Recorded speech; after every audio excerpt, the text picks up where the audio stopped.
Yeah. Yeah. Yeah.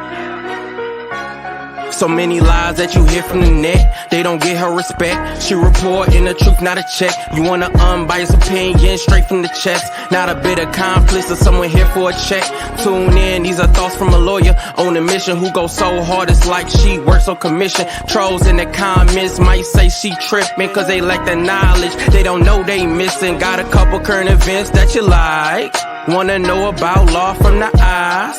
Tired of all these blogs running lies because their agendas are disguised. Tune in to the intellect, cause I'm sure y'all missing all the facts of the case that she steady is gifting. Someone here for the people, man, it's so uplifting. If you ain't subscribed yet, then you just omitting facts.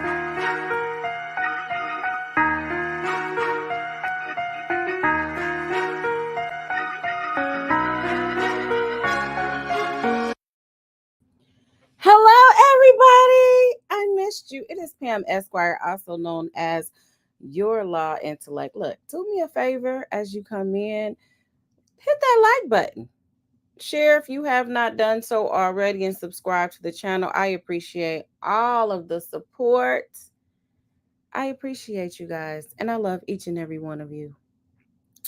Hey, Tracy. Hey, Miss Buckeye. Hey, Lady D and Miss Lorraine, her daughter. I see you guys. Say Jay, Bama girl. Thank you guys so much for coming in. I know it's an odd time, but I have a client at 1 o'clock, and yeah, he's in prison, so he can't just call me. He can't just pick up the phone and just say, "Hey, I want to talk to my lawyer." So when they have a time, I have to abide by that time. So I figured instead of doing a noonday, I will do a try to go as early as possible so that I could be off whenever I get that. You have a collect call from when it comes in. But thank you guys so much for, again, supporting. I was supposed to come on last night. I was aware of this lawsuit. I kind of knew it was coming down the pipe. If you guys don't know what I'm talking about, it's the whole Kevin Hart saga with his former best friend, Jonathan T. Jackson. And I did a video about this before, and I have certain clips that I'll probably put within this video. So if you guys have not caught up on that video when we get finished with this one, go back to that, and I will probably link it at the end of this video so you won't have to go search through my videos to find it. Well, Kevin Hart has been sued again. But before I get started, speaking of Kevin Hart, the airplane that I was on yesterday was like Soul Plane, okay? So I am never in my entire life going to fly out of LaGuardia Airport in New York. So it was a whole entire nightmare. I was supposed to be home yesterday by 7 o'clock, and I was going to have a live for you guys by around 8 o'clock. But then we get to the airport and they were like, "Oh, we're not going to leave for a couple of more hours." Then that turned to another hour. Then it turned into another hour. Then, and let me tell you, first of all, New York is just way too crowded for me. I'm not used to people being all up on my elbows like this and all in my personal space. And they like to be in your personal space. And then the aggression of it all, like, you don't get that aggressive in Detroit unless you're trying to knuck or something. Like, seriously, like, unless you're trying to buck with somebody, you're not being that aggressive. They just wake up aggressive. I'm not going to generalize it, but the ones that I have encountered, they're just pretty aggressive. So we're sitting in the airport, and it's like none of these kids have any home training. Like, why are you acting like this in public? That's what I wanted to know, why these people were acting like this in public. And then the kids were just running around. They was just, my daughter that's 5 was just sitting there looking at them like, huh? I've never seen kids act like this in my life. So you got to deal with that. Then you got to deal with screaming kids. And then you guys want to be late. Then to top it all off, get on this plane. I'm telling you, it was Soul Plane. Get on this plane, and we're sitting there for like 30 minutes, then 45 minutes. Then they said it's a newer plane. So they got the air conditioner. It's like freezing you. It's just blowing. Like it looks like when you open up your deep freezer and all of the frost and everything just comes at you. That's how it was on the plane. So I got water dripping from the top onto my head. We're sitting there waiting. It's by this time it's 11 o'clock. Mind you, we're supposed to be home by 9 o'clock. No, 7 o'clock. Sorry. So we're sitting there. We're sitting there. So then I did the post after an hour. After I did the post, we were still on that runway for another hour. And the kids are screaming.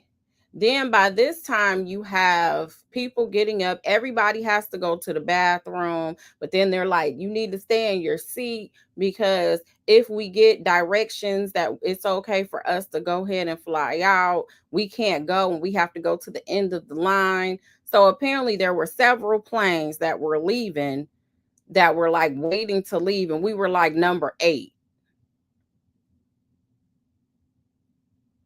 So then Dad was like, he still hear the kids screaming in his ear. So then they're like, we're offering you guys free water and a cookie. Like that? What? Water and a cookie? Would you like water? Would you like a cookie? I was like, are you guys really? Is this real? Am I being punked? Like, are you serious? So then they were talking about, we're going to reroute it because the weather is bad everywhere. So we're gonna reroute it and we're gonna go through Canada. So it's gonna take longer. We're like, what? So then I guess because everybody on the plane was so kind of pissed off and irate, they were like, we decided we're gonna take a shortcut. So we're gonna go through some bad weather. So there's gonna be lightning, a lot of thunder. So everyone sit down so you can get your seatbelt on. I was like, Lord, are we gonna make it? Jesus. I'm like, the Lord is my shepherd. I shall not want. He maketh me to lie down this green. I'm quoting every scripture. When they say write the scripture on your heart, I was quoting every scripture in the word. No weapon formed against me shall prosper. Lord, send your angels to encamp about this plane. And then all of a sudden when they said it, she was like, all of the flight attendants, sit down. We're going through some bad weather to get these people home. And all of a sudden you hear everybody like this. I was like, what?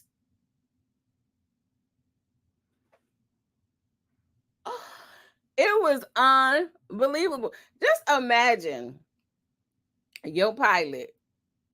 They were so sick of everybody on that plane. They was like, bump this. We're not going the long route. We about to go the shortcut. We about to risk it all. I am never going to LaGuardia again. It was the worst. This is, as much as I fly, this was the worst experience I have ever had in my entire life. Tracy, not Pam saying, touch not my. Listen here, everything I knew, I was like, what is that scripture Whitehead be saying? Every scripture I knew. I said, oh my gosh. Y'all know it was spirit that was acting like that. You know it was spirit. Well, the only reason why we usually, like, we'll get on Delta, but this is literally an hour flight. That's why we drive it so much, because it's such a short flight from here that we're like, oh, we spend like $700 on a ticket just to sit there for an hour, depending on how soon we get the ticket. So we were like, okay, let's get on Spirit. Because it was four of us, myself, Deb, and then 2 of our kids. So we were like, okay, let's. I just had a whole attitude. I think we all were just mad at each other. I didn't care if the kids got smart. It was like, girl, just get smart. We don't even care. I mean, like, everybody had an attitude when we left. We just didn't like anybody. Then we finally we get to Detroit. It seems like it would end, right? Thank you, Jesus. We'd have made it. No, it did not end. Okay. What ended up happening is they were like, excuse me, passengers. We just got word from the We just got word that we cannot land right now until they clear the runway, and they have to do all the safety checks, and they have not done that yet. So now we're just flying over Detroit. We just flying over, looking down, like that's where I live at. Oh, that's where my office is. Oh, that's so and so. We are literally flying over Detroit. I was so ready to get home. I wanted to be like, just give me a parachute. That's me right there. Drop me off right here. This me. Just go ahead and give me this good parachute, and I'm gonna get up off of here. It was a mess. It was a mess. I have never seen so many kids that have zero home training in my entire life. And then their parents, they just put on earbuds like nothing is happening. They like they want us to suffer because of how their kids are. If I gotta deal with it, you gotta deal with it. But that's my experience. So that's why I didn't come on last night. Thank you guys so much for all of the congratulations on my settlement with Larry Smith. I actually settled that case. We settled it in, was it the beginning of June or something? But it was just approved by the city council. So shout out to Larry Smith. He is the one that did the time, and he is out here. Actually, I may have him come on at one point, but that is his mission, where he helps people, the innocent people that have been, gotten too many years for whatever the crime was, and those the medically frail. So that's what he does, and that's what he commits his time and all of that resources to. So good morning. I see you guys. Thank you, Reefs and Muffs. I thank you. Thank you so much. Thank you guys again. So I got all these. I haven't talked to you guys in a minute, so I have to chit chat for a second before we get into the actual legal jargon. So I was in New York because many of you guys have followed when the Whitehead saga. One of the people that were victims of Whitehead was Glory of God Global Ministries. You can go back on those videos. We watched from the beginning to the end. We were there. We also did they did a GoFundMe, and we posted it over here. And they got financial help. Some of you guys prayed for them. Some of you guys fasted for them. So I got a call from the pastor of the church, and he said they wanted to recognize me in their service. They had a conference where they had a bishop from Zimbabwe. Yeah, Bishop Bismarck is from Zimbabwe. His name is Bishop Tudor Bismarck, and he was there for 2 days. And so on the first day,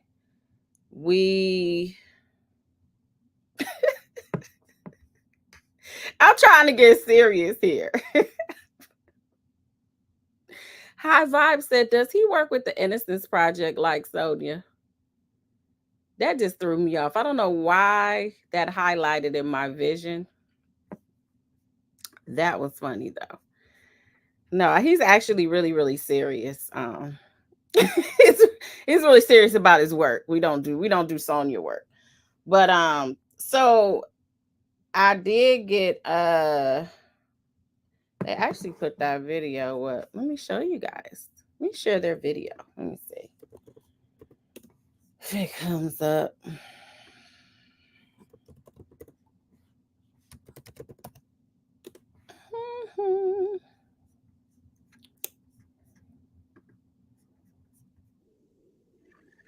Oh, wait a minute. Let me see.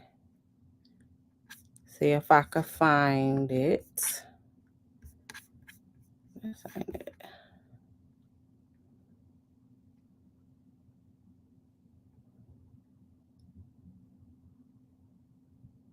It's not even on this clip, but they have my picture on the front. So maybe that's not it.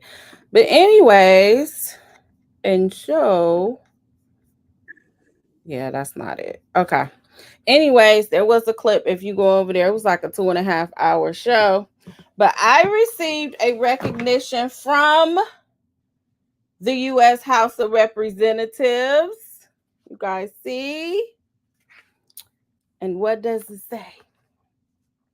Certificate of Special Congressional recognition presented to Pamela Campbell in recognition of outstanding and invaluable service to the community. Look at your girl out here getting stuff from Congress. Look at what y'all doing over here. So I got that from what's the Congress lady's name? Congresswoman Yvette Clarke.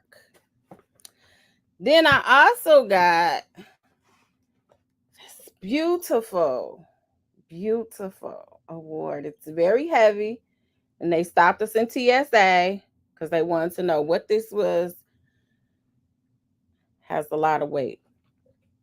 It has Making the Difference, awarded to myself for your loyal dedication and unwavering commitment. Thank you for your significant contributions toward our goals and your indispensable support for our mission.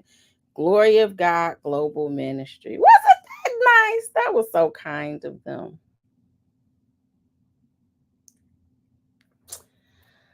So I'm going to put this up here on the shelf, you know.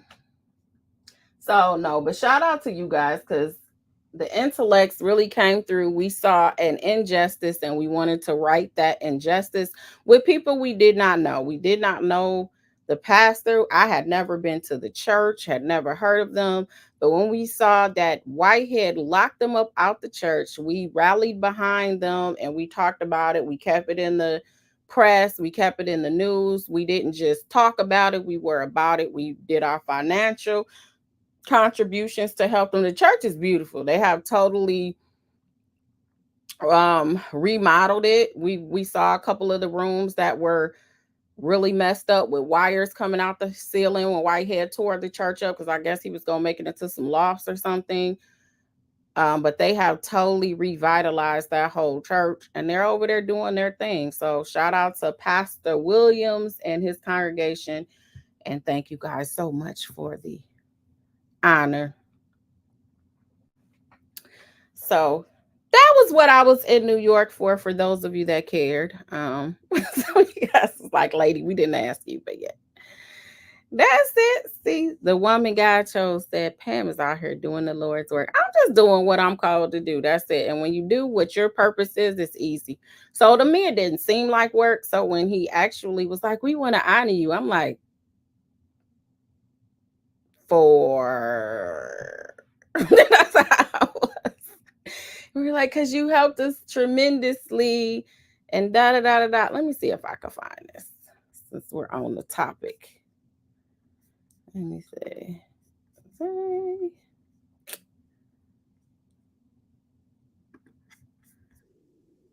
Let me see.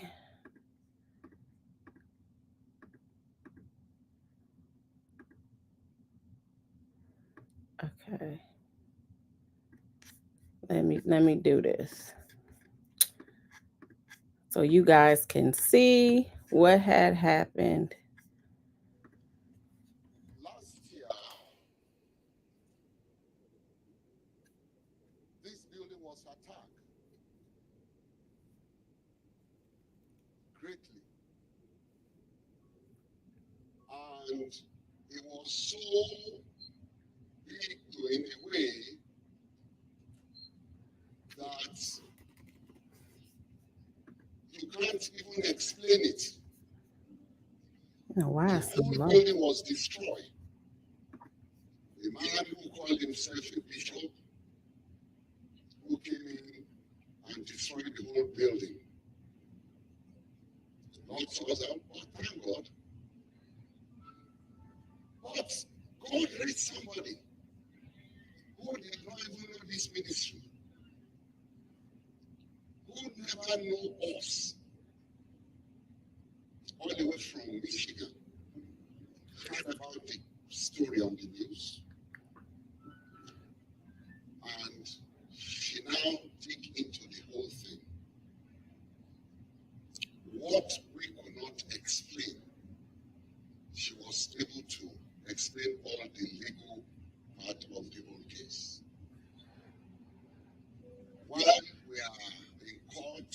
processing the whole thing. She flew in all the time just to come and support us.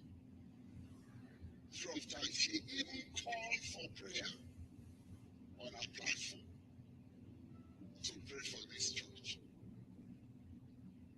So we look at it that in this first conference, after the whole renovation, as we have our apostolic father in this place, we have to show an appreciation. I know it's low. I know, so you might have to put your earbuds in because I have it as high as it is, but this is directly off of their channel, so I'm sorry for that. Let me see. To her and her husband that what she did is only God who will reward her.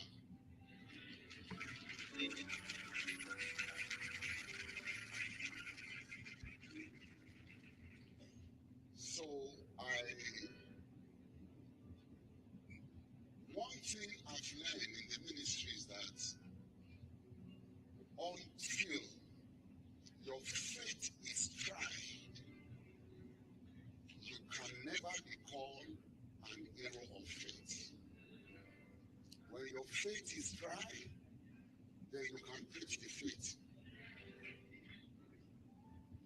So we thank God for grace that has been backing this ministry.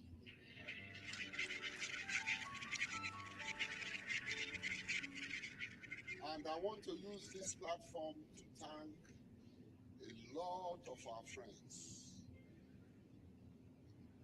Bishop Fink, Bishop Dundas, Pius, all of you, that Bedrove, Ferdinand, all of you stand with us. All, Reverend Terry, all, a lot. Please, if I don't mention you, forgive me. Pastor Ajayi and his wife, they were there.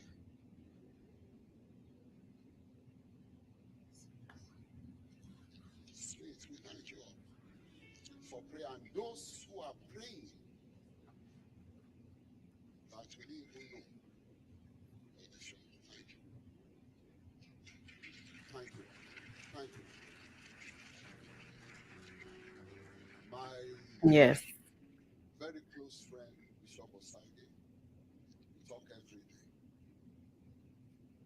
Pray.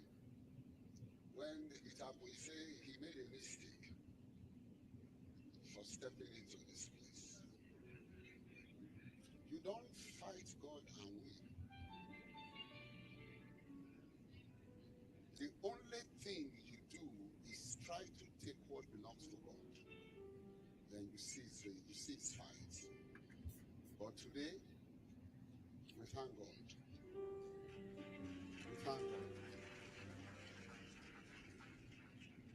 So I want to use this time to invite our dear sister Pam. Where is she? And her husband. They flew in all the way. Okay. All the way. All the way from Michigan. Please help me celebrate our husband as they come on stage. Please come. Thank you very much. Thank you. Thank you. What a family. They support financially. It's hard to see that. We never knew them from nowhere. Nowhere. Bishop, please, sir, I want you to, with humble, sir, to come on stage to help me to present the first. There is, this presentation was supposed to be for tomorrow, but because of her schedule, because she's an attorney, so we have to do it tonight. So there is a certificate from Congresswoman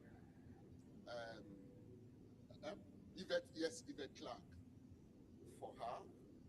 So I will want you to help us to give that to her. Where is his phone?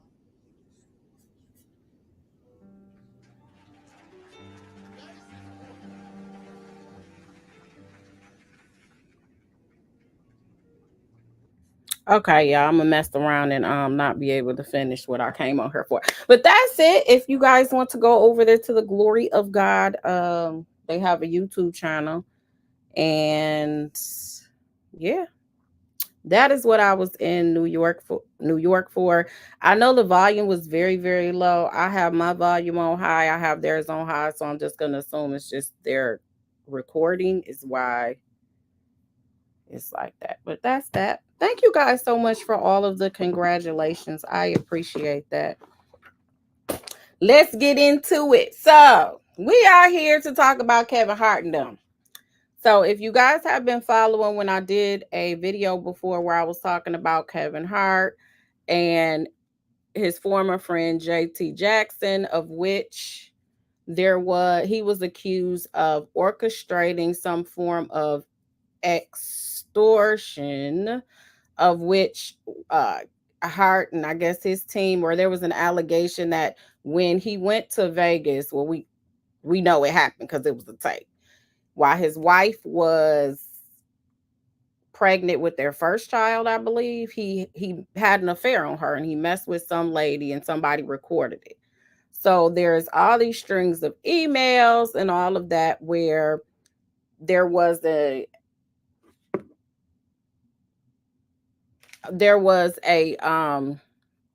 when they were doing the emails, I guess, where they were trying to say, listen, if you don't tell me, if you don't give me this amount of money, then I'm going to release this tape. So it was a big old scandal. It was a few years back. You guys may remember it. Well, JT Jackson, all of the charges were dropped, and we talked about it because he did file a federal lawsuit um, against the government and some police officers, as he should. That is a wrongful conviction. That is, you know what I do. And so he does have that pending, and they're waiting on what the court decides on that, because I think he has. I don't think it's really issues related to his actual claims, but I think that he has to get like equitable. Wow, you probably wouldn't even know what I'm talking about.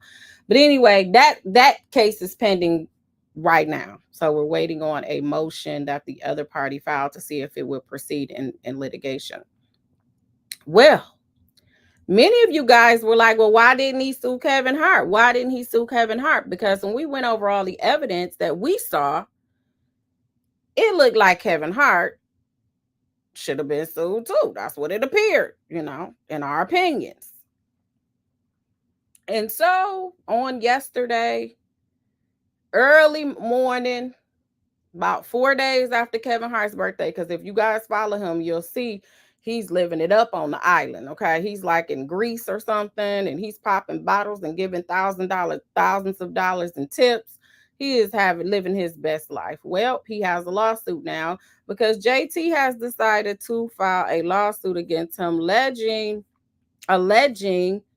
in the complaint breach of written contract, fraud, and intentional infliction of emotional distress.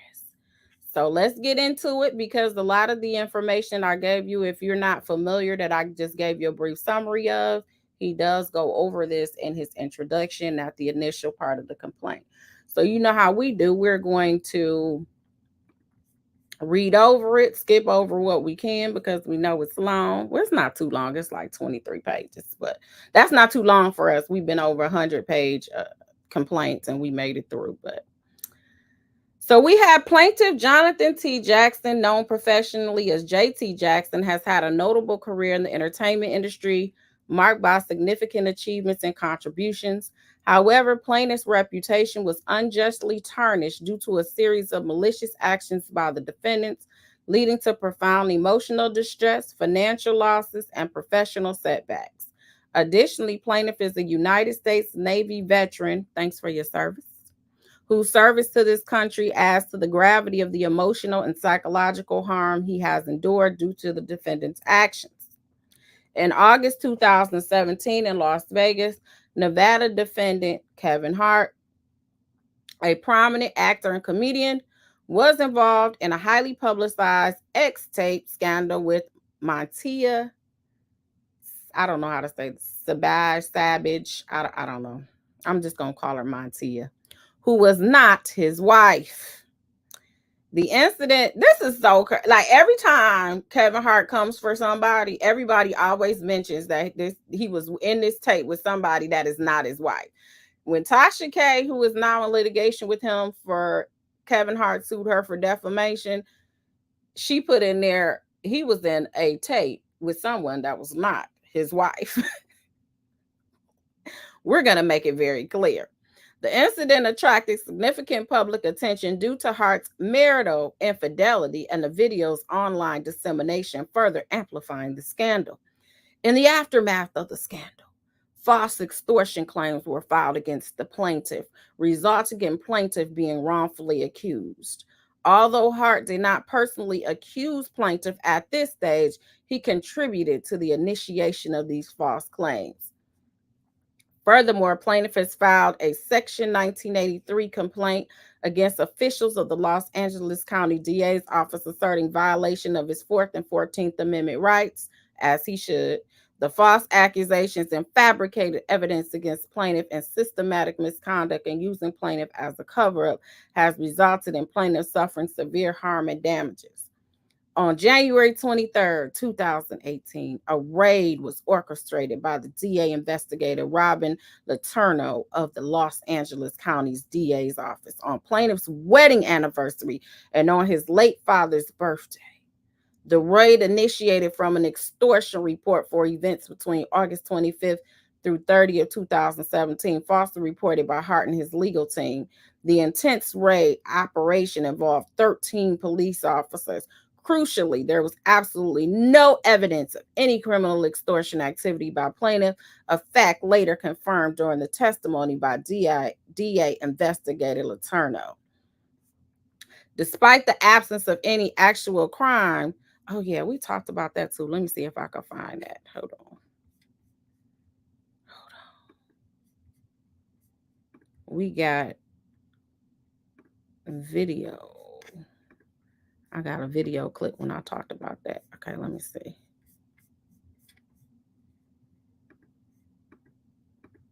I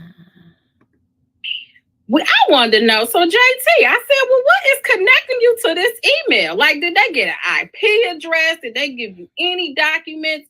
How do they even know that you're supposed to be this person who wrote this comment right here? How they know that you Mr. Jude? How do they know who Young Swoop is, who's responding and replying and all of this stuff?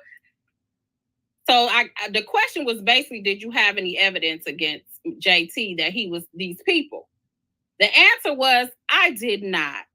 But I didn't make the determination to file the case. I just presented that evidence I had. So then on the stand, he admits he had nothing to tie this man to this whole crime. First of all, let's go back to January. His door was busted in, his guns pulled out, his wife was all this in front of his wife. This is a man who has served our country. And this is how this justice system wants to repay him. Then you sit up there, you arrest him based on emails that you can't even connect to him, haven't shown one piece of evidence that he actually sent me. Then we find out the whole $5 million plot is from a comment from somebody that you're just admitting you couldn't even connect to my client. I was acting like I was representing him or something, like I was in opening arguments or something. Sometimes I get a little passionate, I see, because I'm acting like I was in trying to explain it to a jury. Let me get focused here, okay? Despite the absence of any actual crime, the raid included plaintiff and his wife being held at gunpoint within their home. This unwarranted and heavy-handed action not only intensified plaintiff's PTSD, but also initiated a series of prosecutional misconduct based on non-existent extortion crimes. The baseless nature of these extortion accusations led to plaintiff's wrongful arrest, following a second similarly fabricated extortion report falsely made by Hart on April 27, 2018. Hart and his company, co-defendant Heartbeat, later released a Netflix docu-series titled Don't F This Up. How many of y'all seen that movie? Just raise your hand, Raise your hand in the chat if you saw this movie. I mean, it was a docu-series on Netflix. I didn't watch it till after I did that video on JT, to be honest. On December 27th of 2019, accusing plaintiff of extortion and involvement in the X tapes creation and dissemination. In July 2021, plaintiff and Hart settled their disputes with a written settlement agreement, the contract. So in July 2021, Kevin and JT entered into some type of a contract.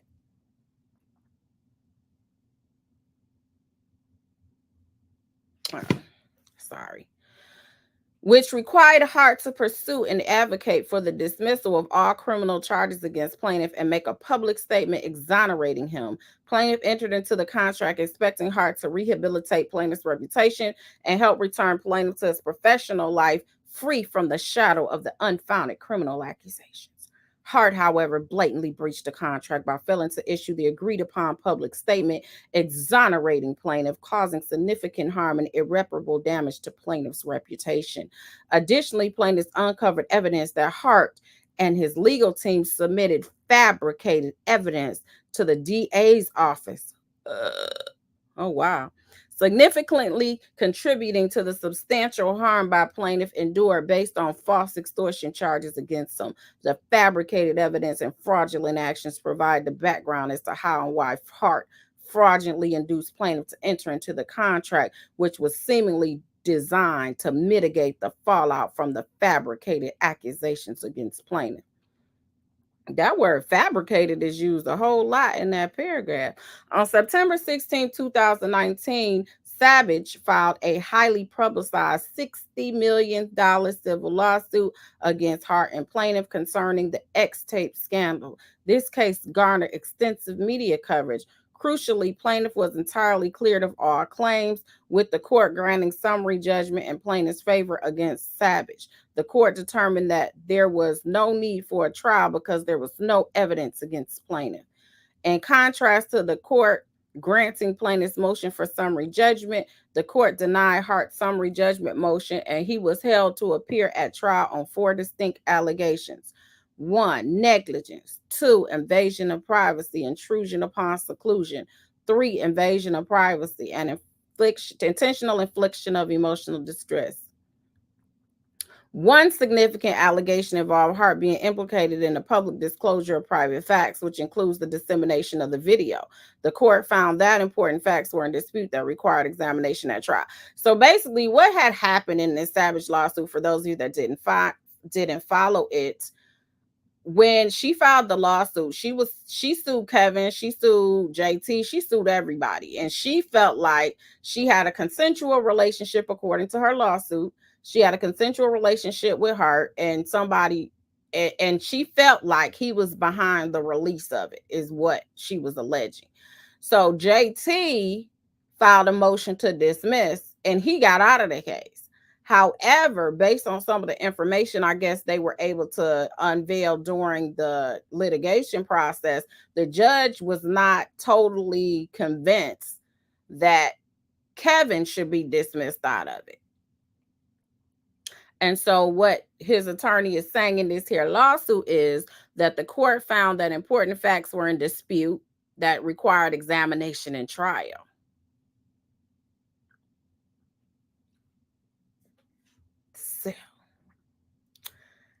The court found this significant disparity underscores the lack of evidence against plaintiff and casts serious doubt on the baseless nature of the extortion charges initially brought against him. If plaintiff had any involvement in the filming and dissemination of the X tape or the alleged extortion scheme, it is highly unlikely that he would have been fully cleared by the court, while Hart still had to face trial on multiple allegations. So you guys know when we have complaints, and again, these are just allegations on one side. Of course, he is going to respond either with an answer or try to dismiss it as his first response. And so we'll see what Kevin how Kevin responds once he's served this lawsuit. It's fresh on the press. It just was dropped yesterday. So he's over there in Greece, shaking it up, popping bottles and stuff. And so I'm sure he hasn't even been served this yet. So when you go over the parties, of course, you have to explain who the parties are, where they reside, or where their businesses are. So that's all that is. Venue and jurisdiction, all of them reside in Los Angeles. So basically, they have jurisdiction over the court. So let's get into the factual allegations. Y'all hit that like button for me, okay? That would be so nice. Wait 1 second. I can't do that right now. Okay. We're into the X tape scandal. Plaintiff, known professionally as J.T. Jackson, had a successful acting career from 2003 to 2018, during which he booked 132 jobs. So JT said he's not new to this. He is true to this. He did not rely on Kevin Hart's notoriety. He was able to get out here and be in this entertainment Hollywood game on his own accord, averaging approximately 8 bookings per year. However, his career was unjustly derailed by unfounded extortion charges related to Hart's X tape incident, causing plaintiff to suffer profound reputational damage. These charges, although ultimately dismissed, inflicted significant emotional distress on plaintiff, plus professional setbacks and financial losses. The fabricated evidence and criminal charges against plaintiff provide the background and context for Hart fraudulently inducing plaintiff to sign the contract, which is described below. In August of 2017, plaintiff and Hart, along with others, were in Las Vegas. So this is JT's version of what happened in Vegas. So you guys listen intently. During this trip, Hart engaged in an extramarital sexual intercourse with Sabaj, I know I'm messing her name up, Miss S, which was recorded and posted online. Despite plaintiff's lack of involvement in the creation and dissemination of the X tape, he was wrongfully implicated in an alleged extortion scheme against Hart. These baseless accusations stem from deliberate misrepresentations and false information provided by Hart and his legal team to the DA, particularly to DA Robin Letourneau. Hart and his team fabricated evidence and provided misleading statements that contributed and led to the wrongful implication and arrest of plaintiff. Additionally, officials named in plaintiff's Section 1983 complaint, including members of the LA DA's office, contributed to these false accusations by accepting and acting upon the fabricated evidence without proper investigation and verification. The media then sensationalized these false accusations against plaintiff, further damaging his reputation. Plaintiff was wrongfully accused of extorting Hart using that X tape, leading to significant social and professional fallout. This forced plaintiff to navigate the legal system to endure hostile public opinion. I know Kevin is over there like, dumb. Why did I do this? This was dumb. I didn't have to go party in Vegas. No, I didn't. I didn't have to mess with this girl. No, because this is not going away. His baby is probably in school now, and he's still dealing with the aftermath of choosing to have an extramarital affair on his wife. Hart's Netflix docuseries Don't F This Up discussed the X tape incident and baseless allegations against plaintiff, casting him in a negative light and significantly influencing public perception, further damaging plaintiff's reputation and career. Much like the fabricated evidence and criminal charges against plaintiff, the defamatory statements about plaintiff that were made in Hart's docuseries also provide the background and context for Hart fraudulently inducing plaintiff to sign the contract. Plaintiff's reputation suffered significantly due to the docuseries depiction of his alleged involvement in the X tape incident and its aftermath, severely impacting his professional opportunities, personal relationships, and standing in the entertainment industry. The defamatory statement significantly influenced plaintiff to sign the contract described below, which was intended to mitigate the fallout from these false statements and accusations made against plaintiff. Plaintiff relied on Hart's promises in the contract to publicly exonerate plaintiff, a promise Hart blatantly broke. Maisha Shakes. Y'all remember Shakes from that lawsuit when she responded when Kevin Hart was trying to get an injunction against her? And Maisha responded herself, or before she has an attorney now. But at first she responded herself and she was like, first of all, Kevin did da da da da da da, and I called his wife and I told him he's messing with women. And she attached all of the text messages and stuff that she had, and I was putting up in there. I was like, and I was calling her Cat. I was like, Maisha, Cat Shakes. She got in that response and she told everything. She said, "Oh, you want to sue me? Let me tell you a few other things that I didn't say." Whew, it was crazy. But yeah, she actually has, the lawsuit is still going on it's a defamation lawsuit between Tasha K. Kevin Hart sued Tasha K and Maisha and Tasha K's company. Tasha K originally filed what's called an anti-slap. We talked about this before. She got some of her claims were dismissed from Kevin. They were dismissed. Maisha didn't have an attorney at that time, so she didn't immediately file an anti-slap. So what happened was, now, because Tasha K got some real lawyers this time, honey. She said, "I am not hiring no ogres." She learned her lesson that you don't let people that's just learning how to do civil law cut their teeth on your case, and it's $1 million case and potentially can cost you $1 million. So she does have a very good law firm. And so now they're appealing the court not dismissing the whole thing. So that's her part. And then Maisha, I think it was last week, her attorney, because she came in late, she asked, can she too file an anti-slap? Because there's like, you have to do it within 60 days or you have to request leave from the court to allow you to file the anti-slap to dismiss the case. And the judge just agreed and said that Maisha should be able to file an anti-slap as well. So she just filed an anti-slap. So we'll see. I think their hearing is in October. I may have to slide on down there and see what happens with that case. But yes, the lady, I am here for the show. Yes, the lady who was on the tape sued Kevin Hart too. That's a whole different lawsuit. This was a while ago. And that case ended up getting dismissed, but it was based on the lady had an attorney who I guess was having some type of issues and missed the trial date, or they were supposed to go to trial, and I don't even think that person, the attorney, showed up. So then he had some type of emergency, I guess. He or she, I can't remember if she had a male or a female attorney. But then she tried to reinstate the case. She tried to reinstate it again, and the judge denied it. So she couldn't reinstate the case after she missed out. You know what? She said, "Where is Olga working for Nesta?" I don't know where Olga is. Olga did criminal law.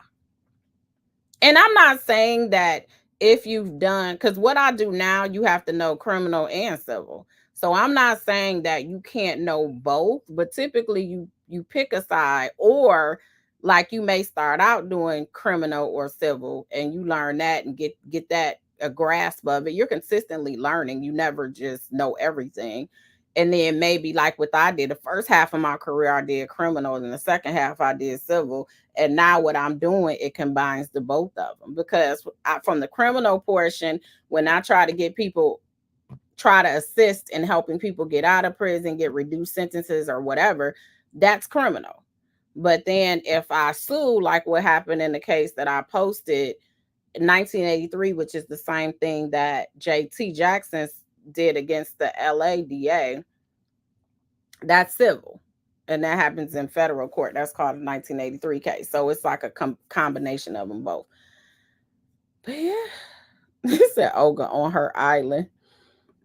I don't know, but she don't have Olga this time. That's one thing I do know. I don't know what Olga's doing, but what I do know is this time Tasha said, fool me once, shame on me. Fool me twice. So she went and got her a attorney that specializes in it. So let's go. Maisha Shakes, a former assistant to Hart, provided a statement during an interview on the Tasha K show titled "The Wine Cellar Assistant Maisha," asserting that plaintiff was set up and had no involvement in the creation or dissemination of the X tape. Shakes revealed that Hart was the one responsible for setting up plaintiff. Shakes highlighted that plaintiff was loyal to Hart and would never engage in such actions. Shakes also noted that subsequent investigations found no hidden cameras in the room and that the initial extortion charges against plaintiff were baseless. Shakes' testimony supports the claim that the case against plaintiff was fabricated, further underscoring the wrongful accusations and the severe impact on plaintiff's career and personal life. Look at Shakes out here helping the people and didn't even know it. Alleged extortion. On April 27, 2018, Hart claimed to have received an extortion email from Juan Carlos Yepes demanding 20 Bitcoins to prevent the release of the X tape, which had already been publicly released 8 months earlier. Huh?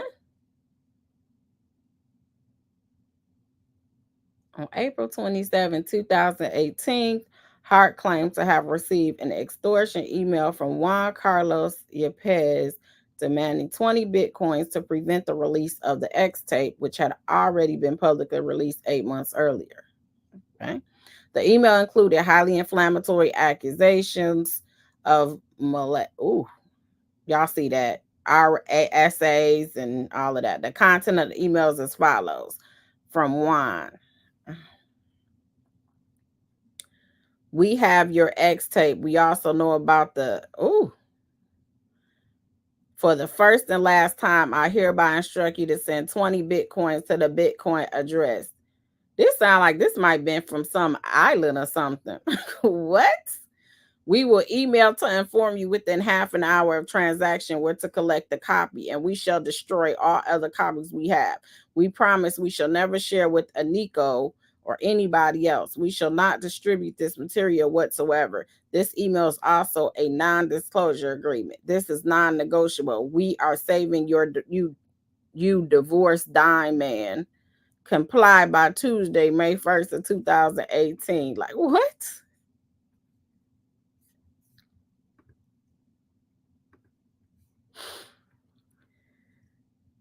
What?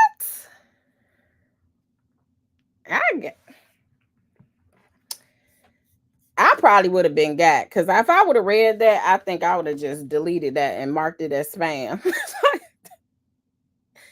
The fact that Kevin took this seriously, I'm like, I think I would have marked this. Hold on one second, guys. I think I would have marked.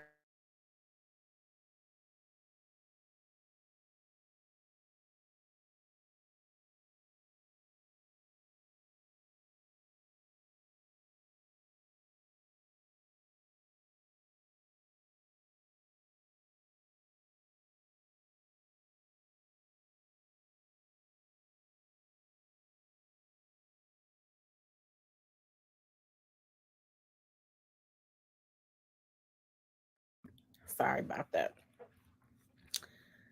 Okay, so that's sent from Proton Mail Secure Email. Okay. Hart was the supposed initial recipient of the extortion email and authenticated it by forwarding it to his legal team. So Hart saying he initially got this and then he forwarded it to his legal team. However, Hart and his legal team did not provide any original authentic evidence of this alleged April 27, 2018 extortion email until May 2019, over a year later. Despite the lack of timely and credible evidence, plaintiff was arrested on April 30th of 2018. So they raided his house in January. Then the alleged extortion email didn't come out till April. And then he was arrested April 30th of 2018 and prosecuted based on this alleged email. This would have been after the raid, though. So it would have had to been something to give them some type of probable cause and a warrant in order to raid his home in the first place. Well, let me keep reading because I'm reading it for the first time with you guys. And prosecuted based on the alleged email, facing charges of count 1, attempted extortion by threatening letter, and count 2, attempted extortion. During plaintiff's arrest on April 30th, 2018, a voice recording captured DA investigator Letourneau specifically stating that plaintiff was responsible for the extortion email that Hart allegedly received April 27, 2018.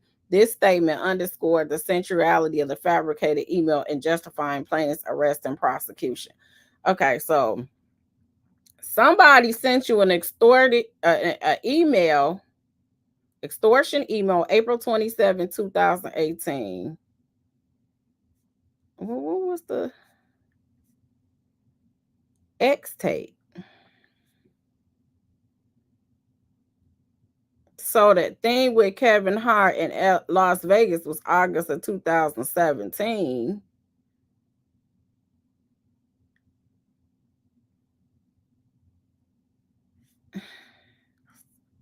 Yeah, the math isn't mathing on this case.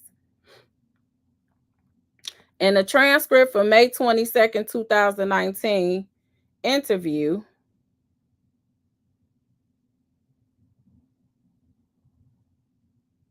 Hart confirmed that he initially received and authenticated the April 27, 2018 extortion email by forwarding it to his legal reps.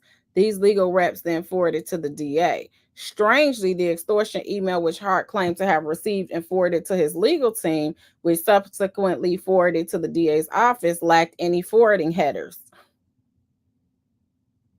Forwarding headers are essential for verifying the chain of custody and authenticity of an email.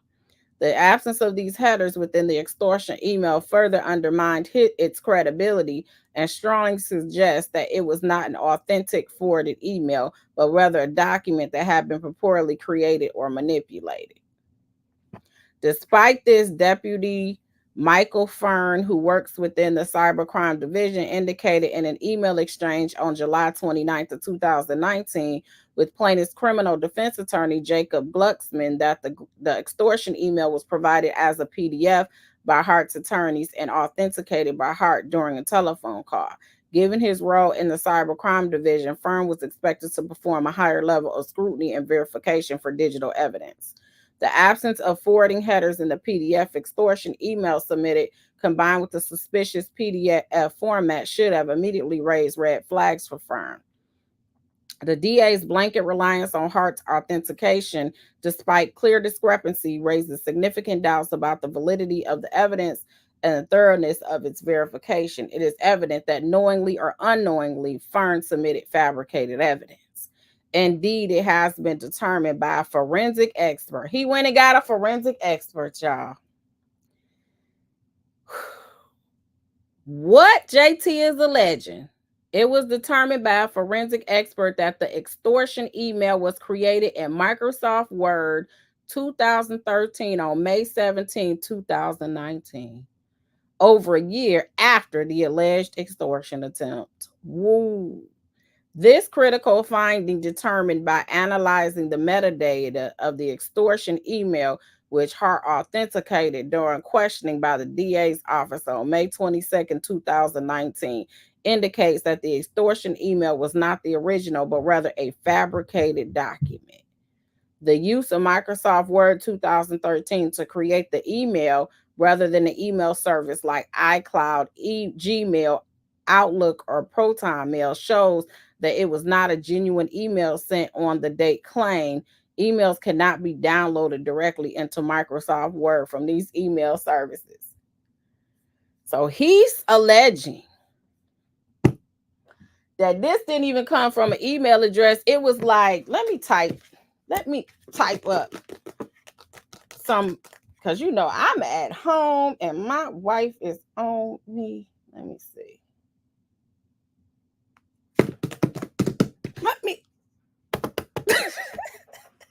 Let me go ahead and type this up in Microsoft Word. Then I'll forward it to my team and say, this is information that I received from an email address.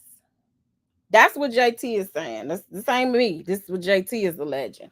And he said he got a forensic expert that did looked at the metadata and determined this ain't real.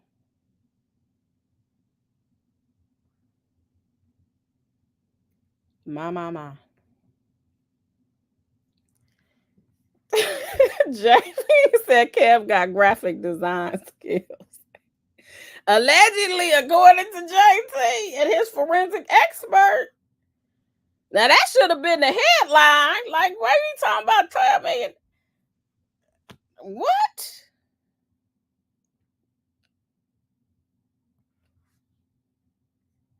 Somebody said JT about to get that money.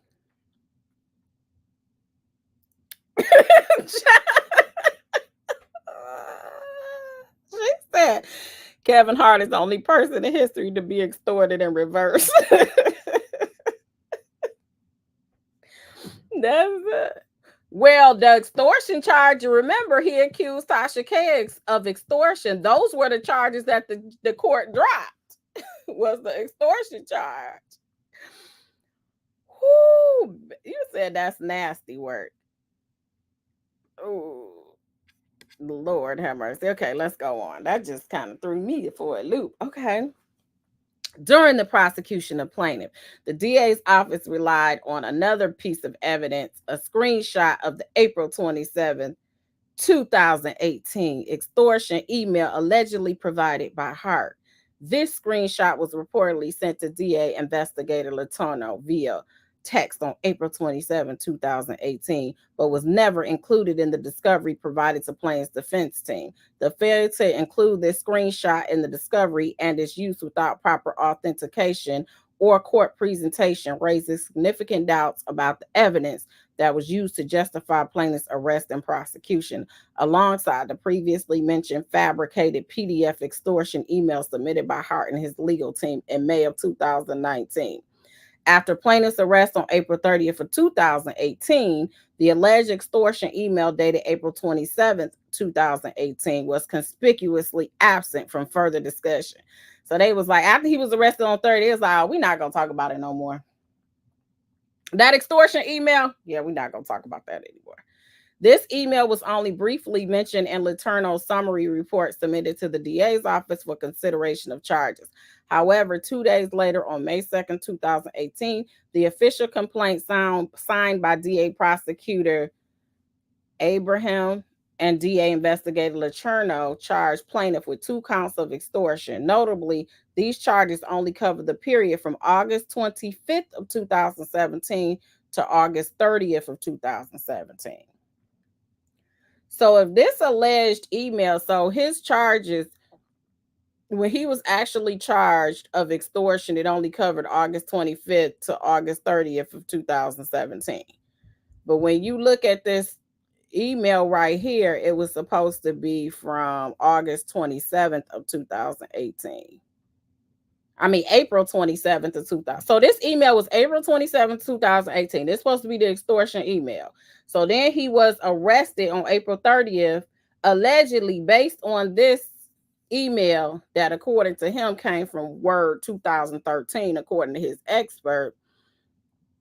But then after his arrest warrant, when he got charged, it only covered and said the extortion happened in August of 2017, or August 25th of 2017 to August 30th of 2017. So that's not, those dates don't even match the email that was from April. The date of the alleged extortion email, April 27, 2018, should have been a key focus in the DA's official complaint, as the alleged extortion email was the primary reason for plaintiff's arrest. The omission of this critical date raises serious questions about the existence of the email and the integrity of the charges brought against plaintiff. This deliberate exclusion suggests flaws and inconsistencies in the prosecution's case, casting doubt on the validity of the extortion allegation.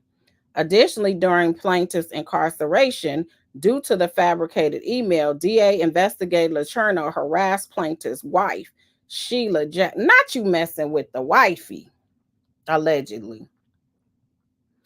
Sheila Jackson with a visit to her home. Voice recordings capture Lacherno threats to arrest Mrs. Jackson if the email was validated, despite the DA lacking authenticated evidence that Hart received it. These recordings reveal the severe emotional distress and fear inflicted upon Mrs. Jackson as she sobbed and pleaded, underscoring the ongoing misuse of fabricated evidence and its devastating impact on plaintiff's family. Extortion charges dismissed.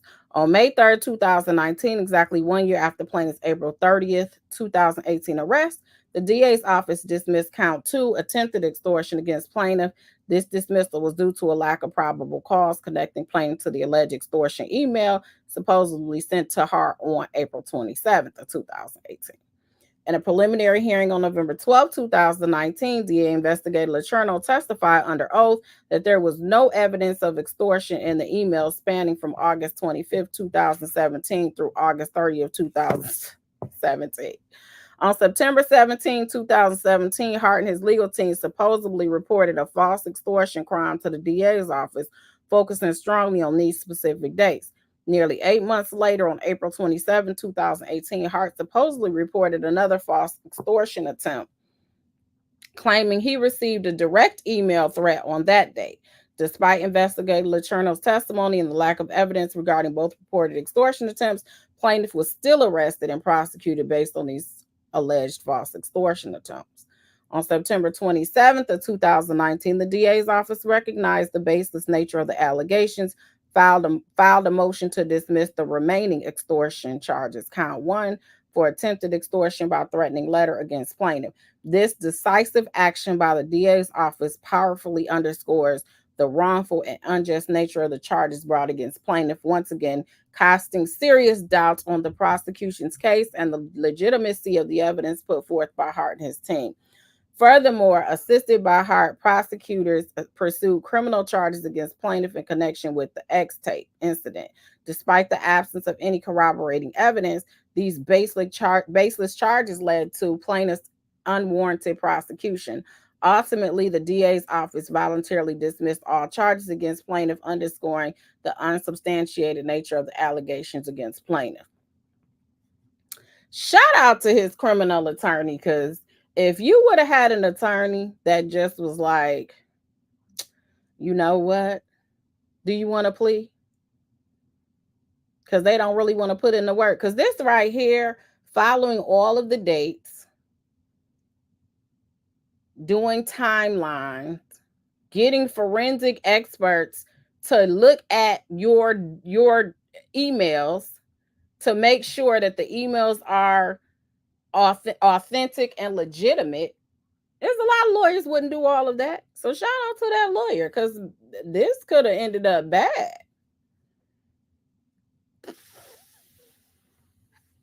Whoa. Despite the eventual dismissal of these charges, the harm inflicted upon plaintiff's reputation and career was profound. The public dissemination of accusations fueled by Hart and amplified by the media, along with concerted smear campaigns, cast a long shadow over plaintiff's professional standing and personal life. The emotional distress from this situation exacerbated plaintiff's PTSD. It probably did, and you got to take people as you find them. The eggshell doctrine. And caused significant mental health struggles, while the professional impact included lost job opportunities and a tarnished public image. The unwarranted raid and baseless accusations have inflicted lasting harm upon plaintiff and his spouse. Plaintiff, a United States Navy veteran, has had his service-related PTSD and other mental health conditions significantly exacerbated by these events, as documented in his Veterans Affairs health records. Diagnosed with chronic PTSD, bipolar II disorder, and obstructive sleep apnea. Plaintiff's treatment regimen includes medications aimed at managing anxiety, mood swings, sleep disturbance, and nightmares, as outlined in the VA Health Summary Medical Report. Man. Despite medical intervention, plaintiff grapples with ongoing emotional turmoil and considerable social difficulties. The financial burden of medical treatment and the inability to work consistently due to these health issues further compounds plaintiff's damages. Plaintiff's legal exoneration, a pivotal moment, could not erase the years of adversity, missed opportunities, and emotional anguish inflicted upon plaintiff and his family. Despite the courtroom victory, the shadow of unfounded allegations persisted, casting a long and enduring stain exacerbated by Hart's role in shaping public opinion through negative media portrayal.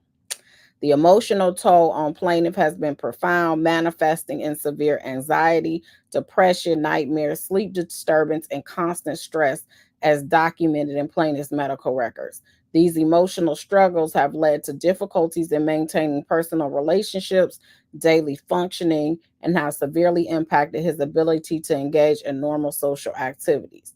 The wrongful arrest and defamatory statements have left an indelible excuse me. Hold on. Mark on plaintiff's mental well-being and social reputation.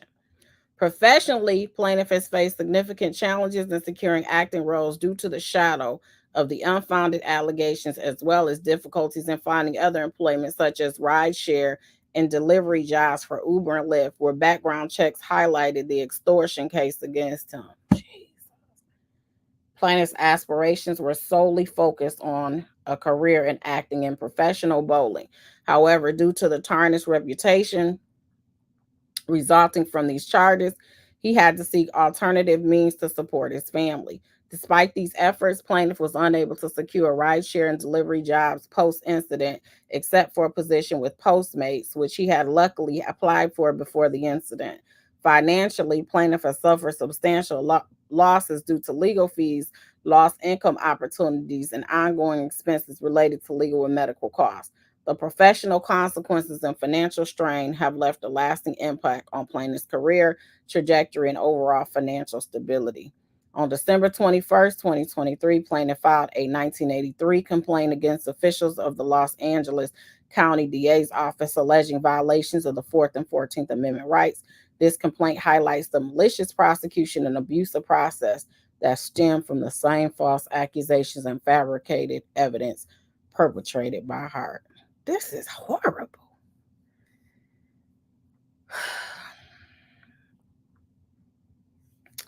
Papa said JT used to be in Nationwide commercial. He's not lying at all. Kevin stopped his bag. Well, because remember when all of this came out and JT was blamed for the leak of the tape, you did have, I remember the Breakfast Club, I think they gave him donkey the other day. You did have people. And then it's like once Kevin said that he didn't do it, it was just kind of like it was a fly by night type of a comment. It wasn't anything that was in depth that people spent time to navigate and to dissect like they did when it first came out. It was so salacious. Like, oh, your best friend. Oh, that's fine. Your best friend. But that's just like in the Netflix series. Thank you so much for the super chat. I appreciate that. But that's just like in the Netflix series. If you guys watch the Netflix series, it's all these different people. So it's Kevin Hart, it's his wife, it's his friends, them red cup, paper cup, whatever the guys are called. They're all got comments where they're talking about JT. And then after they do all that, I want to say it had something at the end that came across the screen on maybe the outcome of the case or something like that. But that was it. But that does not erase. When you do a blurb of one thing, it does not erase all of the publicity, the bad publicity he got in all those years. And when you have a person who is well within the industry, they can stop your bag. We know that. We know some people that have been, quote, blackballed. Monique talks about it all the time. You have other people aside from Monique that have talked about it. When you talk about Dave Chappelle, you talk about certain people that are what they call gatekeepers, and it's a timely thing. You know, it's different, depends on what area you're in or who is considered a gatekeeper. But they can block you, but they really can. And I don't know how I could see it being difficult of him trying to overcome the aftermath of all of these allegations. Well, Kevin posted it, and then I think he removed the post. She said paper. Yeah, they something red cup, paper board, paper cup, plastic cup. I don't know. It's something stupid. Hole in the cup, shot glass. I don't know what they're called.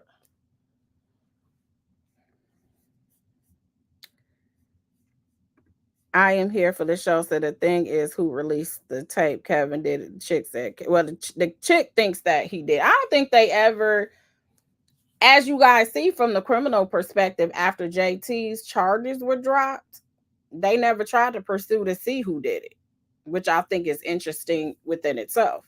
I don't know. It's not considered an open investigation that I know about. This has been a few years, so since he was exonerated. But you're saying all this happened in like 2000, all this stuff happened a few years ago. We're in 2024 and he's still facing the adverse consequences of that, is what he's saying in his complaint. Lisa Jones said, "Oh wow, that's JT from the commercials." Yes, that's the JT. Chris J said, "What a nightmare. Your friend sacrificed your mental and financial well-being to lie about something everyone knows he's doing anyway."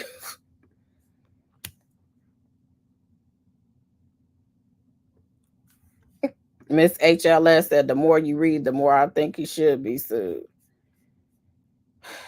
And I would take an educated guess that before this lawsuit was filed, there was some type of demand that just give me what I've lost. Because from a mental health standpoint, this is a lot. I could see it being overstimulating and overwhelming. So that's the bad part about it. With the Cassie lawsuit, you probably had a chance to just, again, I am Team JT. Thank you for your commentary. Thank you. I appreciate the super chat. Happy birthday, a lady 747. Thank you for being a member for 3 months. Wish her happy birthday. Okay, let's finish this. I got to get through this. So I got to get done by 1:00. Hart fraudulently induces plaintiff to sign the contract. Before all criminal charges were dismissed, plaintiff was diligently preparing to restore his reputation in the aftermath of the anticipated dismissal of the charges. As the prospect of exoneration loomed, it was Hart, not plaintiff, who proactively engaged in discussion about entering into the subject contract, as Hart realized the pivotal significance of plaintiff's vindication and its potential public perception impact. This lawyer is writing up in this complaint. You hear all that fancy language? In April 2021, Hart's lawyer approached plaintiff's lawyer with the proposal to have charges against plaintiff dismissed. So Hart's lawyer approached plaintiff's lawyer with the proposal to have the charges dismissed.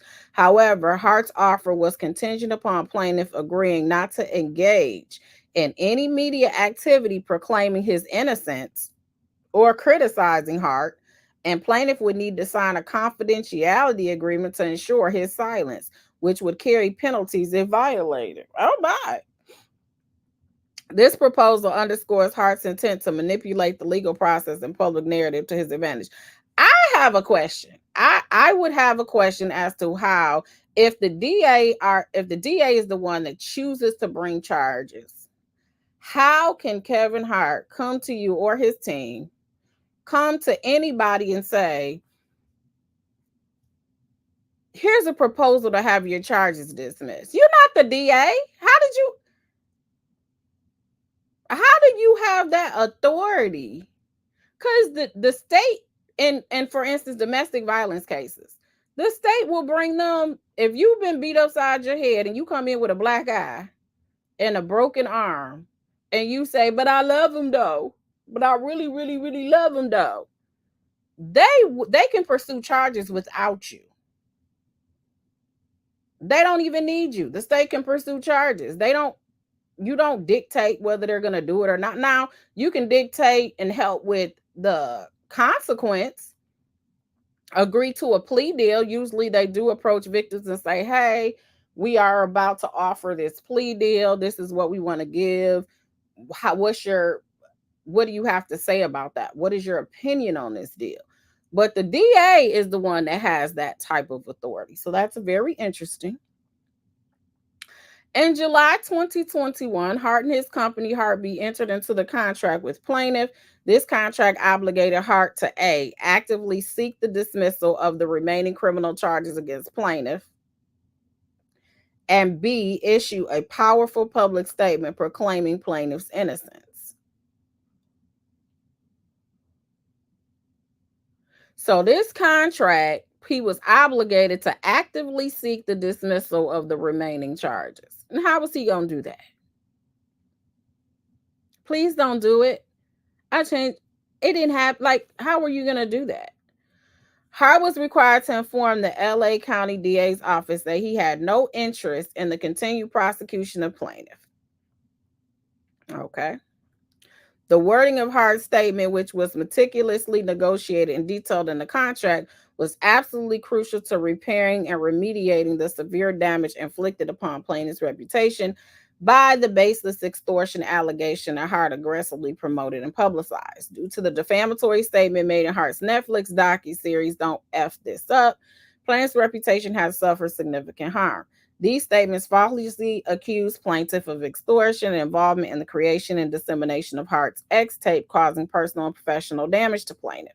The public dissemination of these defamatory statements, viewed by millions of people, significantly influenced public opinion and damaged plaintiff's reputation within the entertainment industry. Industry professionals and potential employers who viewed the docuseries were led to believe plaintiff was involved in criminal activities, resulting in lost job opportunities and a tarnished public image. The persistent availability of this content continues to perpetuate the false narrative, causing ongoing harm to plaintiff's professional and personal life. Central to the contract was the crucial stipulation that Hart would publicly exonerate plaintiff, utilizing specific verbiage agreed upon by the parties to clarify plaintiff's innocence and remediate the reputational damage he sustained. Hart was to go live and post a video on his Instagram account using the exact wording specified in the contract and leave it up for at least 24 hours. This contract represented a beacon of hope to plaintiff, offering a chance to turn the page on a challenging chapter and begin rebuilding his life by correcting the damaging false narrative about plaintiff exacerbated by Hart's docuseries and prior actions. Hart's required statement was aimed to remediate the significant reputational damage plaintiff endured due to the basic allegations and Hart's involvement in them. The contract presented a pivotal opportunity for redress and rehabilitation in the eyes of the public and plaintiff's professional circle. In section 1 of the contract, so now we get into the contract. Hart promised to do the following.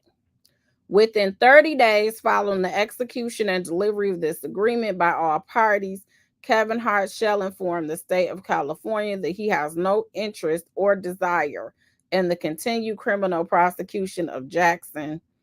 In addition, KH, through his counsel, shall advocate for the dismissal of any and all charges currently pending against Jackson.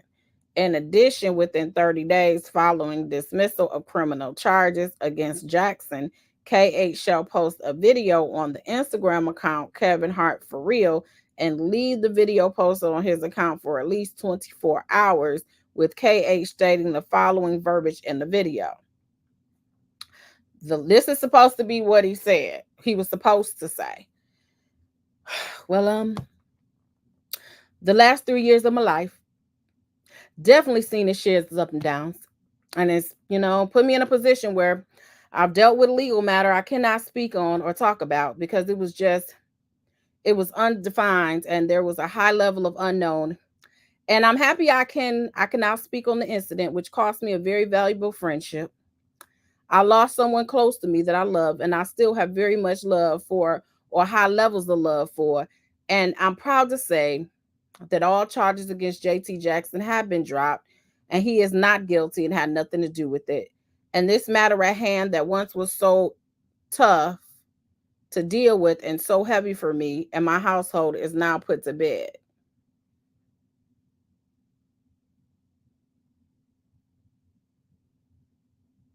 Is this what he said in the? Let me see. Hold on. Let me see what the video says. Let me see. Critically, plaintiff did not receive any monetary compensation in the contract from Hart. For plaintiff, the contract was not about seeking compensation, but was a means to an end. The clear and public exoneration of plaintiff named by Hart, who was centrally involved in the events leading to the charges. The public statement with the specific verbiage was crucial for this exoneration. Plaintiff entered into the contract with the expectation that it would finally restore his reputation and allow plaintiff to resume his professional life with integrity. However, instead of honoring the unequivocal terms of the contract, Hart chose to manipulate, and they put that in bold because they want you guys to focus on manipulate the narrative, shifting the focus to himself rather than vindicating plaintiff, and a blatant disregard for the agreed upon terms. Hart willfully deviated from the prescribed verbiage during his highly publicized statement on October 27, 2021, broadcasted through his expansive Instagram platform. Hart said, I got that video. Wait a minute. Let's see what Hart said in that video. Let's see.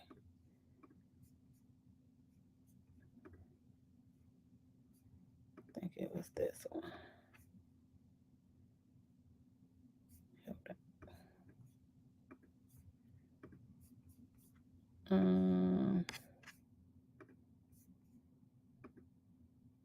What up, world? Happy Tuesday. Coming at you hot on a beautiful Tuesday morning. Look, there's no secret that my life has had its share of ups and downs. It definitely has. Not proud of the downs at all, but of course that's life. Things happen. It's our job to adjust when they do. One of those things that I had to adjust from was a situation that involved a friend, Jonathan J.T. Jackson, where he was charged in a case.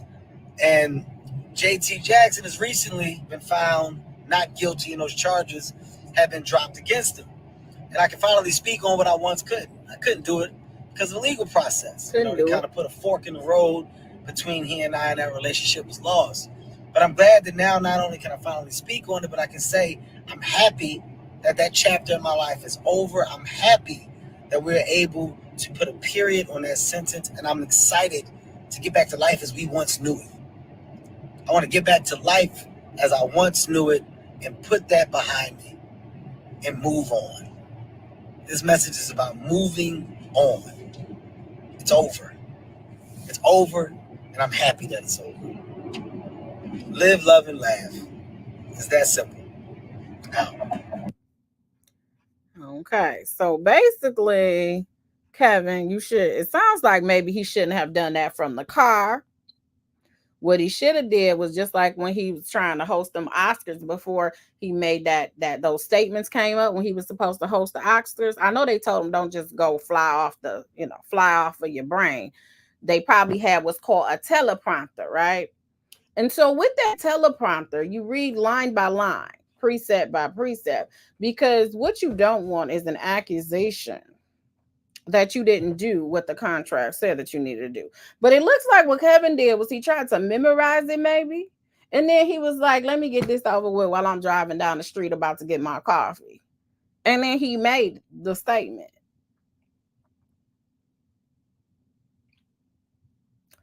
So let's see what the difference is that JT is alleging in the complaint. So he says, this is the difference. You guys heard it. It's What Up World. Happy Tuesday. Coming out of you hot on a beautiful Tuesday morning. Look, there's no secret. My life has had its share of ups and downs. It definitely has not proud of the downs at all. But of course, that's life. Things happen. It's our job to adjust. When they do, one of the things that I had to adjust from was a situation that involved a friend, Jonathan J.T. Jackson. When he was charged in a case, and J.T. Jackson was recently been found not guilty. And those charges have been dropped against him. And I can finally say on what I once couldn't, I couldn't do it. I couldn't do it. Because the legal process, they kind of put a fork in the road between he and I, and our relationship was lost. But I'm glad that now not only can I finally speak on it, but, and then in bold it says, I can say I'm happy that this chapter of my life is over. That's what's in bold that they're saying is a problem or different. I'm happy that we were able to put a period on the sentence, and I'm excited to get back to life as we once knew it. I want to get back to life as I once knew it and put that behind me and move on. Then it has this message is about moving on. And that's in bold. And it's over. It's over. And I'm happy that it's over. Live, love, and laugh. It's that simple. I'm out. Hard statement deviates significantly from the agreed upon verbiage in several critical aspects. First, Hart stipulated verbiage explicitly required him to state that all charges against plaintiff have been dropped and he is not guilty and had nothing to do with it. However, Hart's actual statement lacks the explicit declaration of plaintiff's innocence or non-involvement. Also, Hart's agreed upon statement was to acknowledge the incident's heavy impact on the loss of a valuable friendship due to this legal matter. But Hart's actual statement focuses entirely on Hart himself, quote, moving on, and does not directly acknowledge the significant personal and professional toll on plaintiff as outlined in the contract. I could see like it being important to say all charges against him have been dropped and he is not guilty and had nothing to do with it, as opposed to just saying, and those charges have been dropped against him. He kind of like said that just, oh, and by the way, those charges was dropped. But anyway, I got a new comedy tour coming up. Like that's what it sounded like. Like it was just like, I'm just gonna throw this information in. But anyway, I'm over that. Enough of that. I got a new comedy tour coming up. You guys come see me not be funny, you know, because he is not funny to me. But anyway, let's go on. The message that Hart was required to deliver per the contract was to clear plaintiff's name unequivocally and restore his reputation. By contrast, Hart's statement dilutes the intent by framing the exoneration more as a conclusion to a chapter in Hart's own life rather than a clear and unequivocal exoneration of plaintiff. Hart's blatant departure from the precise verbiage stipulated in the contract constituted a profound and egregious breach. Hart not only failed to fulfill the explicitly agreed upon terms, but he also brazenly undermined the critical provisions designed to rehabilitate plaintiff's reputation, professional standing.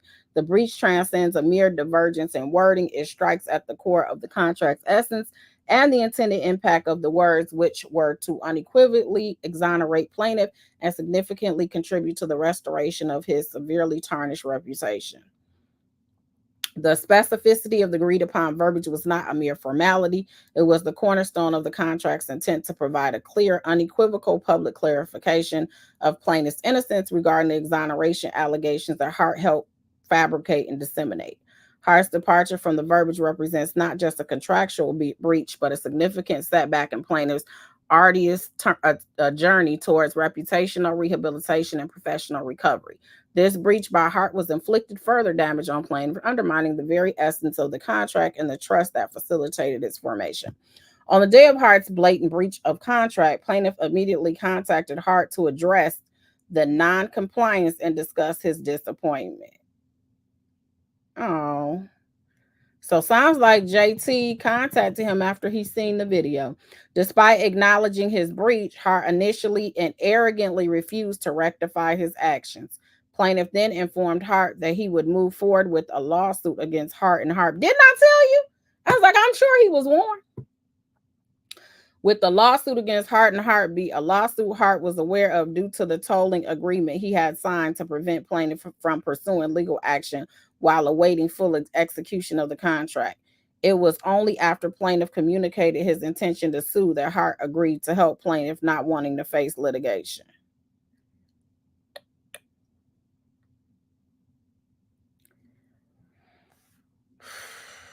Before the incident that gave rise to this complaint, plaintiff was able to secure numerous employment opportunities as an actor and had significant professional success. Since Hart's breach of contract, however, plaintiff has sustained enormous difficulties in obtaining acting roles. These difficulties in securing roles are not indicative of plaintiff's talent or effort, but stem directly from the reputational damage inflicted by Hart's breach of contract and failure to mitigate the damages Hart caused plaintiff to suffer. Hart's breach of contract has resulted in direct repercussions on plaintiff's career prospects, and public image. Despite plaintiff's diligent efforts to seek professional rejuvenation, Hart's failure to uphold the contractual obligation has negatively affected plaintiff's personal, professional life, and financial security. In addition, plaintiff suffered from a pre-existing PTSD condition diagnosed by the VA in 2016. Plaintiff's PTSD was exacerbated by these events. Hart's breach of contract has led to a significant reputational, economic, and emotional harm to plaintiff. The ongoing availability of Hart's docuseries Don't F This Up, coupled with Hart's failure to abide by the contract, has obstructed plaintiff's efforts to rehabilitate his career and has perpetrated the reputational harm to plaintiff. For all the above reasons, plaintiff seeks damages exceeding 12 million buckaroos for his significant economic and non-economic losses, including severe emotional distress. Plaintiff has diligently attempted to mitigate the damage to his reputation and career by actively seeking work, contacting potential employers, continuously pursuing professional opportunities. Despite these efforts, plaintiff has been unable to secure consistent work in the entertainment industry, leading to significant financial hardship and reliance on government assistance. Plaintiff has made numerous attempts to resolve the issues with Hart directly. These efforts include text messages, audio text, phone calls, in-person meetings, and sending cease and desist letters, all aimed at negotiating resolution without resorting to litigation. Despite these efforts, Hart has failed to honor his contractual promises and has continued to delay and obstruct plaintiff's attempt to restore his reputation. Hart made continuous assurances to help plaintiff clear his name, leading plaintiff to rely on Hart's promises and delay legal action. So basically, according to him, Hart was like, all right, I'll do it. Just give me a minute. Hold on, JT. Hold on 1 second. Just give me a minute. Then another 30 days go by. Well, Hart, what's up, though? Like you said, you were going to help me with my reputation. And he was like, hold on. Time's out. 1 second. Just give me 1 minute. I got you, bro. I got you. Just hold on. I got you. And then time went on again. So now he's done text, he's done calls, he's done voice, he's done all of this. And he's saying that it was to no avail. Indeed, Hart's promises misled plaintiff into believing there was no urgency in filing a claim. Specific instances of Hart's assurances include, but are not limited to, on October 27th, 2021, plaintiff reached out to Hart immediately after the breach, and they both spoke on that same day. The plaintiff expressed his disappointment in Hart's failed exoneration attempt on Instagram and his breach of contract. On October 28th of 2021, Hart called plaintiff the next day, where they continued to discuss Hart's breach and solution on how to resolve plaintiff's disappointment. Hart signed a tolling agreement that extended the filing date. On June 2nd, 2022 at 9:08, plaintiff contacted Hart again, discussing plaintiff's need for work and to plan to clear his name. Hart responded positively, agreeing to talk further on June 5th, 2022. On September 12th, 20, he probably was like, yeah, I'm on the road. I got all these comedy tours that I'm doing, the sold out stores. I just added 5 more. Man, bro, I'm out here working. But, I got you. I'm going to put you in the calendar. I'm having my assistant put you in the calendar for June 5th, 2022. On September 12th, 2022, after Hart delayed responding, he agreed to help plaintiff find significant work-related opportunities, reinforcing plaintiff's reliance on Hart's promises. So he's like, I got you. I'm going to help you get a job. Oh, I can't say that right now. He said April 14, 2023 at 8:21 p.m., Hart sent a message to plaintiff indicating Hart was out of the country, dealing with the law in a different space.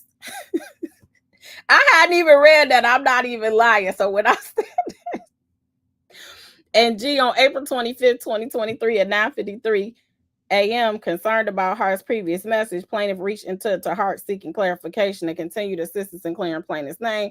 Thereafter, Hart eventually changed course and stated he could no longer help plaintiff and that Hart had moved on. I'm sorry, dog. This ain't my problem no more. I done moved on. You need to move on with life. I done moved on with life. You move on with life too. So the first cause of action is breach of written contract against our defendant. We know what that is. That's based on the contract that we read. Second cause of action is fraudulent inducement against all the defendants. Defendants directly and or through their agents and attorneys made numerous material misrepresentations, concealment, and omissions to induce plaintiff to enter into the contract. Hart promised to abide by all terms of the contract, especially by making an agreed upon statement, which the parties have meticulously negotiated. Okay.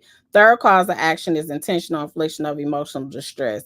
I think we kind of know what that involves with all of the mental health issues that he has endured, that he's talked about through this entire complaint. The prayer for relief is for general and special damages, including economic and non-economic losses, and the amount to be determined at trial, but in excess of $12 million.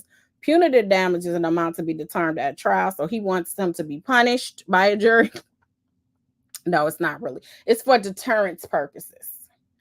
For pre and post judgment interest according to proof, for cost of suit, for reasonable attorney fees as allowed by law, for an injunction compelling defendant to fulfill their contractual obligations by publicly exonerating and clearing plaintiff's name and addressing the harm caused by their actions that have damaged plaintiff's life and acting career. For an injunction immediately requiring defendants to remove all false statements about plaintiff in the Netflix docuseries Don't F This Up. This is by Daniel Reback and Jeremy Smith, who are the legal giants on this case.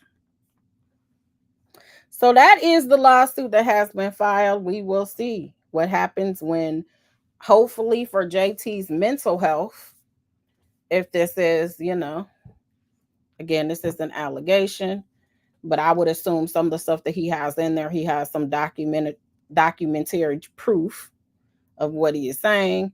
And I hope that they are able to resolve it, because that is a lot to deal with all of this from mental health. And somebody saying, I got you, dog. I got you. Hold on 1 second. I got you. Then you got to go on their Instagram channels and they over there dancing all goofy and stuff. Yeah, that would make me mad too. I feel you, JT. I would probably be mad.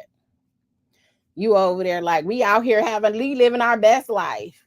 You sitting up there and your wife giving you piggyback rides and stuff over in Greece. I saw that. I peeked over on your channel the other day. Okay. A lady said, get that money. Yeah, I hope he does settle it. It sounds like he was trying to do all this behind the scenes, which I think is admirable of him, because he could have just blasted him initially, but he didn't do that. He tried to settle it behind the scenes. So that's it. All right, you guys. I'm sorry I missed a lot of your comments, but thank you so much. I don't know if I acknowledge your super sticker. Thank you. I appreciate that. All of the members, thank you. Go through this because you guys heard my alarm go off. I have a meeting that's supposed to start at 1 o'clock. So thank you so much, Bougie, for gifting the 5 memberships. I appreciate the love, sis. That is so kind of you. Make sure you guys hit that like button on your way out. Again, I have a meeting, so I gotta go. Even though I want to sit and chit chat with you guys about this longer. I get a little long-winded, so this was a lot longer than I anticipated being. But until next time, I'm gonna holler at you guys later.